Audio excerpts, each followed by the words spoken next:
Hello everyone, welcome to the Gentle Palette. এখানে আমি ছবি আঁকি অ্যান্ড লাইফকে ওভার অ্যানালাইজ করি। এই ওভার থিঙ্কিং প্রসেসটা আপনাদের সাথে শেয়ার করার জন্যই এই চ্যানেলটা খোলা, আর সাথে টুকটাক ছবি আঁকা তো আছেই। আপনারা যদি আমার চ্যানেলে নতুন হয়ে থাকেন তাহলে কাইন্ডলি আমাকে সাবস্ক্রাইব করবেন। এই ভিডিওটা ভালো লেগে থাকলে লাইক বাটনে ক্লিক করবেন এবং পরবর্তীতে আমার কন্টেন্ট আবার দেখার জন্য পাশে থাকা বেল আইকনটাও ক্লিক করতে ভুলবেন না। আমার হঠাৎ করে মনে হলো, আমরা এখন যখন কোনো একটা শখের জিনিস করতে যাই তখন অনেক বেশি চিন্তা করি।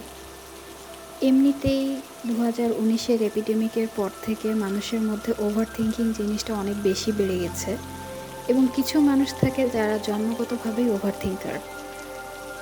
তারা বিভিন্ন বিষয় নিয়ে এত বেশি চিন্তা করে যে শেষ পর্যন্ত ওই কাজটা করাই হয় না। ছোটবেলার কথা মনে আছে?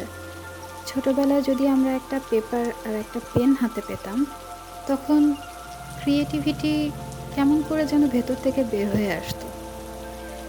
এটা কিন্তু তখন মাথায় থাকতো না যে আমাদের একটা মাস্টারপিস বানাতে হবে কিংবা এমন কোনো ছবি বানাতে হবে যেটা অনেক নিখুঁত হবে, ডিটেইলড। ছোটবেলায় শখের কোনো জিনিস করতেই আমরা ভয় পেতাম না, কিন্তু এখন পাই। যখনই কোনো কিছু ভালো লাগার জিনিস, শখের জিনিস শুরু করতে যাই তখন আমাদের মধ্যে একটা ভয় কাজ করে, আমাদের ওভার থিঙ্কিং প্রসেসটা শুরু হয়ে যায়। পৃথিবীতে এমন অনেক ক্রিয়েটিভ মানুষ আছে যারা শুধুমাত্র ওভার থিঙ্কিংয়ের কারণে নিজেদের ক্রিয়েটিভিটিটা প্রকাশ করতে পারেনি। আর তার সাথে যদি মডার্ন লাইফের স্ট্রেস যোগ হয় তাহলে তো কথাই নেই। এই স্ট্রেসটা মানুষের জীবনকে পরিবর্তন করে দিচ্ছে, সূক্ষ্মভাবে পরিবর্তন করে দিচ্ছে। এই পরিবর্তনটা ড্রামাটিক না, কোনো বড় ধরনের চেঞ্জ হঠাৎ করে আসে না। এই স্ট্রেসের কারণে মানুষের মধ্যে যে পরিবর্তন হয় সেটা হয় আস্তে, খুব ধীরে, এবং অনেক দিন পরে বোঝা যায় যে মানুষটা আগে অনেক উৎফুল্ল ছিল, শখের জিনিসগুলো, ভালো লাগার জিনিসগুলো খুব সহজেই করে ফেলতে পারত, সে এখন তার সেই শখের জিনিস বা ভালো লাগার জিনিসগুলোর প্রতি কোনো ধরনের ইচ্ছা পোষণ করে না।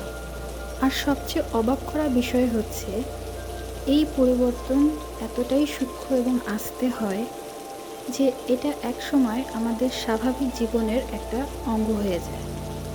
আমরা বুঝতেই পারি না যে আমাদের এক সময়ের উৎফুল্ল মন কিভাবে যেন বোরিং একটা সময়ের মধ্যে দিয়ে চলে যাচ্ছে। প্রতিদিন সকালে ঘুম থেকে ওঠা, রেডি হওয়া, স্কুলে যাওয়া, ইউনিভার্সিটিতে যাওয়া কিংবা অফিসে যাওয়া, তারপরে সেখানে অফিসের কাজ করা, ইমেইলে রিপ্লাই দেওয়া, ইউনিভার্সিটিতে বসে নোটিফিকেশন চেক করা, তারপর দিন শেষে বাসায় আসা, বাসায় এসে ঘুমানো।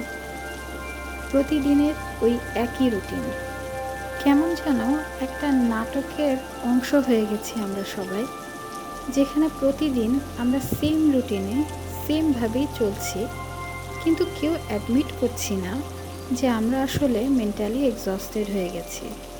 মেন্টাল এক্সশন খুবই কঠিন দুইটা শব্দ। এখনকার সময়ে কিছু কিছু শব্দ খুব বেশি ব্যবহৃত হয়, যেমন এক্সস্টেড, ডিপ্রেসড, ফ্রাস্ট্রেটেড।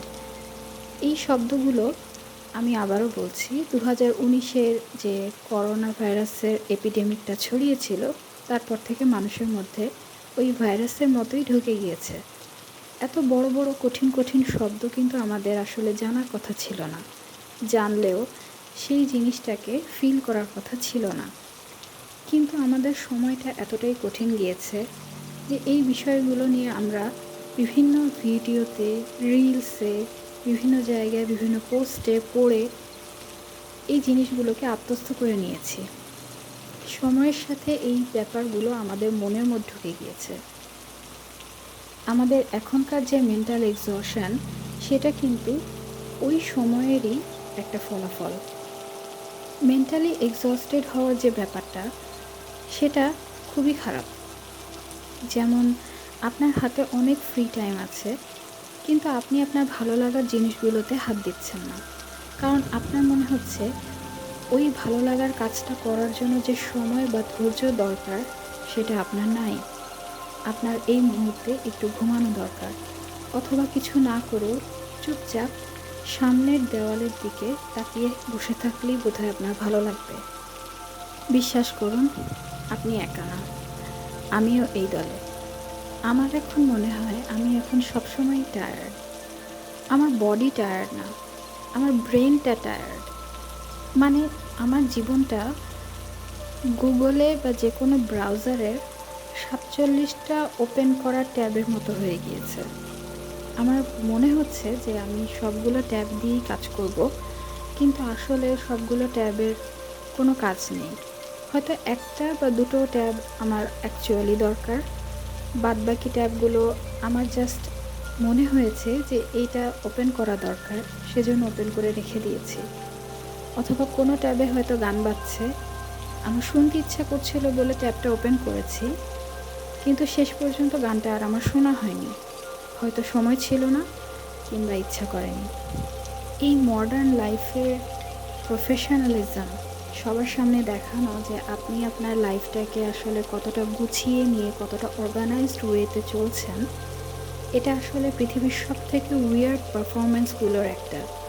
ওই যে বললাম না, মনে হচ্ছে আমরা কোনো একটা নাটকের অংশ হয়ে গেছি। এই প্রফেশনালিজমটা সবার সামনে দেখানোটা তো একটা অভিনয়। এবং আমি মাঝে মাঝে অফিসে বসে ভাবি যে আমার মতো পৃথিবীতে আরও কত মানুষ আছে যারা প্রতিনিয়ত এই অভিনয়টা করে চলেছে। আর ক্রিয়েটিভ মানুষদের জন্য তো এই অভিনয় করা আরও কঠিন, কারণ ক্রিয়েটিভিটি প্রতিদিনকার রুটিন ফলো করে না। প্রতিনিয়ত আপনি যে কাজগুলো বারবার করছেন, বারবার করতে করতে সেটা আপনার রুটিন হয়ে গেছে, ক্রিয়েটিভিটি কিন্তু সেই রুটিন ফলো করে না। ক্রিয়েটিভ ব্রেন স্টিমুলেশন চায়, কিউরিসিটি চায়, র্যান্ডমনেস চায়। অর্থাৎ হঠাৎ করে কোনো একটা ঘটনা ঘটে গেল, এই চেঞ্জটা দেখে ক্রিয়েটিভ মানুষের হয়তো কিছু একটা বানানোর কিংবা কিছু একটা তৈরি করার ইচ্ছা জেগে উঠল। আর যারা আমার মতো কন্টেন্ট ক্রিয়েটার, তাদের জন্য তো বিষয়টা আরেক ধাপ এগিয়ে। যে কোনো একটা ক্রিয়েটিভ জিনিস বানানোর পরে সেটা নিয়ে আবার এটাও মাথায় ঘুরতে থাকে যে এটা দিয়ে কি কন্টেন্ট বানানো সম্ভব, এটাকে কি পরবর্তীতে মানিটাইজ আমি করতে পারবো। এই ওভার থিঙ্কিং প্রসেসটার কথা একবার ভাবুন। ক্যাজুয়ালি কোনো কিছু করতেই ভুলে গেছি আমরা। মানে আমার একটা ছবি আঁকতে ইচ্ছা করছে, আমি কিন্তু একটা পেন অ্যান্ড পেপার নিয়ে ছবিটা এঁকে ফেললেই পারি না, সেটা নিয়ে আবার ভাবতে বসে গেছি যে এটা নিয়ে পরবর্তীতে কোনো কন্টেন্ট আমি বানাতে পারবো কি না। আমরা শুধুমাত্র করতে ইচ্ছা করছে বলে কিছু একটা করতে ভুলে গেছি, কিন্তু ভুলবো নাই বা কেন? আপনি এখন ফেসবুক অন করে দেখবেন আপনার কোনো একজন ফ্রেন্ড 5 স্টার হোটেলে বসে বিজনেস লঞ্চ করছে, অন্য কোনো একজন ফ্রেন্ড মোটিভেশনাল স্পিচ দিয়ে ইউটিউবে অনেক পপুলারিটি পেয়ে গেছে, আবার অন্য কোনো একজন ফ্রেন্ড সে হয়তো তার ম্যারিড লাইফ নিয়ে এতটাই হ্যাপি যে তার হ্যাপিনেস ছড়িয়ে পড়ছে তার ফেসবুকের আনাচে কানাচে। এই সোশ্যাল মিডিয়ার এই ছবিগুলো দেখে তখন আপনার মনে হবে সবার life perfect except you. Overthinking কিন্তু শুরু হয়ে গেল। আপনার মনে হবে আপনার লাইফটাকে আরও বেশি পলিশ করা দরকার, এর জন্য আপনার যা যা করা দরকার সেটা করতে হবে, এবং হবি বা শখ বা ভালো লাগার জিনিস তার মধ্যে একটা না। মডার্ন লাইফ আমাদেরকে অনেক সুবিধা দিয়েছে, কিন্তু আমাদের মনের শান্তিটা কেড়ে নিয়েছে। এই যে শুধুমাত্র ভালো লাগছে বলেই গান শুনলাম কিংবা শুধুমাত্র ইচ্ছা করছে বলেই একটা ছবি এঁকে ফেললাম, এই ইচ্ছাটাই আমাদের মধ্যে থেকে মরে গিয়েছে। 2019-এর এপিডেমিকের পর থেকেই আমি ডুডল আর্ট শুরু করি। প্যাটার্ন ড্রয়িং আমার সব থেকে পছন্দের একটা আর্ট ফর্ম। যখনই আমার কোনো একটা বিষয় নিয়ে ওভার থিঙ্কিং শুরু হয়, আমি চেষ্টা করি ঠিক সেই সময়টাতে একটা কিছু আঁকার। একটা পেজে একই লাইন, একই ধরনের প্যাটার্ন বারবার এঁকে পেজটাকে ফুলফিল করার মধ্যে এক ধরনের থেরাপি কাজ করে। আমার কাছে মনে হয় যারা ডুডল আর্ট করেন বা প্যাটার্ন ড্রয়িং পছন্দ করেন, তারা প্রত্যেকেই এই জিনিসটা ফিল করবেন। এনিওয়ে, আমার সাথে কয়েক মিনিট ওভারথিঙ্ক করার জন্য আপনাদের সকলকে থ্যাঙ্কস। ভিডিওটা কেমন লাগলো অবশ্যই কমেন্ট করে জানাবেন। নেক্সট ভিডিও পর্যন্ত টাটা।